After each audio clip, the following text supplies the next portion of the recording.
सातारा जिल्ह्यातील लोणंद येथे सध्या शरद कृषी प्रदर्शन हे एक प्रदर्शन सुरू आहे आणि या प्रदर्शनाचं आता प्रमुख आकर्षण ठरली आहे ही राधा नावाची एक म्हैस आहे, ती प्रमुख आकर्षण ठरली आहे। जगातील सर्वात बुटकी म्हैस असल्याचा दावा या राधाच्या मालक आहेत त्यांनी केलेला आहे। या कृषी प्रदर्शनामध्ये ही म्हैस बघण्यासाठी लोकांची मोठी झुंबड उडताना पाहायला मिळते।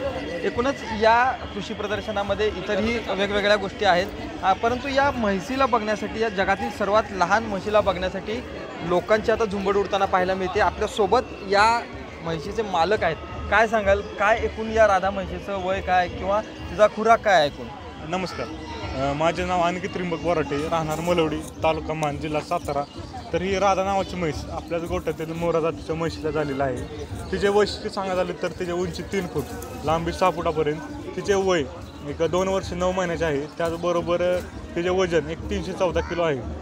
त्याचबरोबर ते पहिलं प्रदर्शन आम्ही सोलापूर गेरमध्ये गेलं, सोलापूर, पुसेगाव, इंदापूर, चिपळूण, त्यानंतर 5व्यांदा आम्ही आत्ता इथे लोणंदमध्ये आम्हाला संधी भेटलेली आहे। त्याचबरोबर तिच्या खुराकाबद्दल सांगायचं झालं तर तिला खुराकामध्ये आम्ही तिला एक शेंगदाणा पेंड, गव्हाचं पीठ, मकाचा भुसा तिचा आम्ही गोळ करून चालतो। त्याचबरोबर तिला सकाळी 2 अंडे असतात, संध्याकाळी 2 अंडे असतात।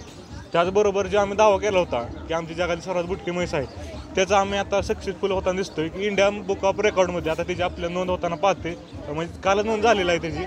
त्यानंतर आता आम्ही एशिया बुकमध्ये होते सर आपोआप, त्यानंतर आता आम्ही गिनीज बुक ऑफ वर्ल्ड रेकॉर्डमध्ये त्याचे रजिस्ट्रेशन करणार आहे सर 15 दिवसानंतर। एकूणच या जगातील सर्वात बुटकी म्हैस असल्याचा यांनी दावा केलेला आहे आणि त्यामुळेच आता ही म्हैस पाहण्यासाठी या कृषी प्रदर्शनामध्ये मोठी झुंबड उडताना पाहायला मिळते। ओंकार कदम, साम टी न्यूज, लोणंद। देश विदेशातील प्रत्येक घडामोडींचे लाईव्ह अपडेट मिळवण्यासाठी आता साम टीव्हीच्या सर्व सोशल मीडिया प्लॅटफॉर्मला लाईक, फॉलो आणि सबस्क्राईब करा। तसंच सर्व नोटिफिकेशनसाठी बेल आयकॉन प्रेस करायला विसरू नका।